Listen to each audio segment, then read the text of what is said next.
Field will roll through turns 3 and 4 as they come through this end of the racetrack. The pace car will head in for cover. Outside lane is your pole winner. That is Justin Bonsignor with the young Jake Johnson to the inside in old blue. The starter eyes him down, and the green flag is out for the Icebreaker 150.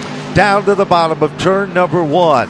Jake Johnson guards the inside lane. Here comes Bonsignor like a rocket down the back straightaway. Justin Bonsignor moves into position number 1. With less than 5/8 of a mile, they come thundering back to the line. Lap number 1 will belong to Justin Bonsignor. He said earlier today that he wants to redeem himself from that missed trouble. chip. We've got a situation, 3 cars, 4 cars hit and a ton down in turn number 1.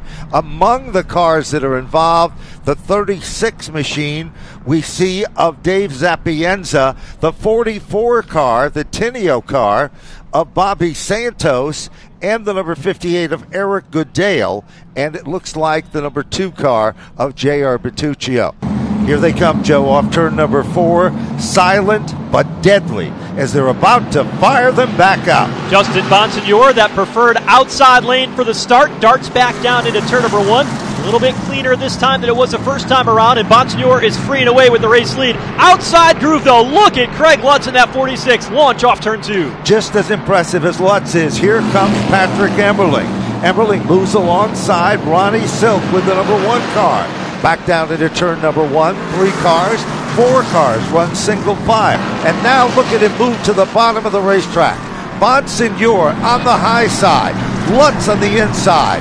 Evenly matched. Bonsignor with a little more giddy up off the turn, but you know the story here. If you can take it in deep, you can make the move. Now we've got a crossover. That's what makes racing at Thompson so great, the way you sweep up in the center of the corner, that the crossover move is common, but Justin Bonsignor was not able to make it work. Bonsignor, I thought, was just going to let Craig Lutz just go right on by over there in turn 3.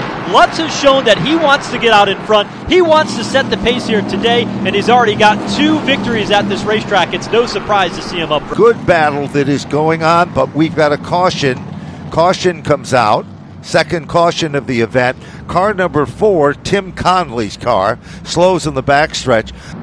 Getting ready for the restart here at Thompson. The pace car is in as they roll up off turn number 4. The green flag is back out here at Thompson as they rumble onto the main straightaway. There's no question about it. Almost like he gave the leader of the pack, Lutz, a power assist. It is Ronnie Silk, high, wide, and handsome down the back straightaway. Silk moves into the 2nd spot. Side-by-side racing, Joe, for the 3rd position. Here comes Jake Johnson, car number 3. Trouble now. Off the turn, Swanson. The 56, just as we said it, all of a sudden drops off the pace. Header pipe smoking for that 56 car of Trevor Catalano, and what a tough day it has been for the Catalano family. They had a car that crashed in practice, and now the caution flag is out.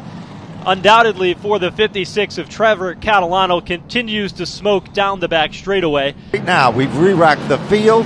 The Whelen Modified Tour is under green to the bottom of turn number 1. Ronnie Silk put the car to the bottom, car number 16.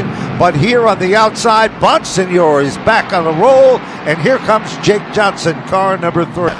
Here comes Silk again, down into turn number 3. Plants it to the bottom, drifts up the racetrack. That's the perfect definition of the slide. 2nd place is now being held by Ronnie Silk with car number 16. Took a look to the outside, inside, off turn number 2. Now in the tire tracks, Lutz will protect the bottom. Here comes Silk with a crossover off turn 4. He makes the move to the inside. It is Silk, lap traffic just ahead of them. Bottom of turn number 1, Ronnie Silk becomes the next leader of the event. Lutz can't believe his eyes. With a blink of an eye, he drops back to 2nd. His notebook up, and he has now handed that off to his 2 younger brothers, Tyler and Trevor. As the caution flag is out, it's Matt Swanson off turn 4. That brings out caution number 4. Interestingly enough, Joe, just as we were talking about it around lap number 100, we are shy at lap number 89 up on the board. Here they come. They've re-racked the field. Off turn number 4. Outside is Emmerling. Inside, Ronnie Silk. Green is out and they're racing to the bottom of turn 1. Silk with a huge start on the bottom as he nosed out in front to the inside lane into the 26-degree banking. And Silk slides Patrick Eberling up the racetrack to take the race lead. Here comes Jake Johnson to the bottom of turn 3. Jake Johnson dives in deep. He slides up the racetrack, backs out of it just a moment, steps on the gas again, and now it is Jake Johnson back in the second. Come across the line this time, 1 to go. Final circuit in the competition. You're literally riding with Ronnie Silk as he comes off turn number 2. 50 years of the Icebreaker event. The chill is off. The heat is on. Ronnie Silk will win the 50th anniversary of the Icebreaker from Thompson Speedway. Second time this season he'll visit victory lane. 24th career victory for Ronnie Silk as he scores the win here today in the Icebreaker 150.